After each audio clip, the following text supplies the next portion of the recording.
You're doing it again. You're staying up until 2 a.m., rereading her texts like they're encrypted government documents, looking for a sign that she still cares.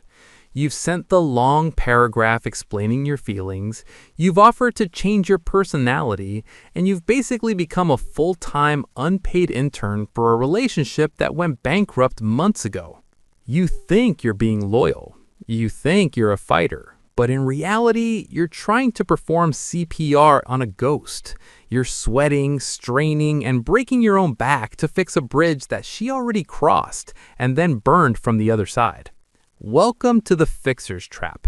It's that psychological delusion where we believe that if we just work hard enough, we can unilaterally save a two-person connection.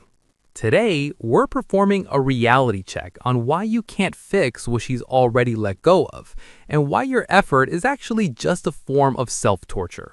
Why do we do this, especially now in a world that tells us to never give up? Because of the sunk cost fallacy. Your brain tells you that because you've already invested 3 years and 10,000 hours of emotional labor, you have to make it work. We treat relationships like a car. If the engine smokes, you change the oil. If the tire pops, you swap it out. But a relationship isn't a machine. It's a consensus. The moment one person withdraws their consent to be in the us, the machine ceases to exist. You aren't fixing the car anymore, you're just standing in a driveway holding a wrench while the neighbors look at you with pity.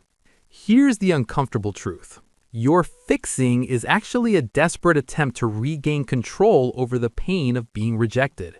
If you believe the relationship is broken, then it's a problem you can solve. If you admit she has let go, then it's a reality you have to accept, and acceptance is terrifying. We use effort as a shield against grief. As long as you're trying, you don't have to start the grieving process. You'd rather be exhausted and working on it than rested and done. Psychologically, you're addicted to the possibility of her return, which is preventing you from the necessity of your own recovery. You cannot fix a feeling. You cannot logic someone back into loving you. The most powerful move you have isn't doing more, it's doing nothing. Letting go doesn't mean you failed. It means you finally realize that your hands are full of someone else's luggage and you need them free to carry your own future. If she let go, your only job is to stop reaching for her hand and start reaching for your own life.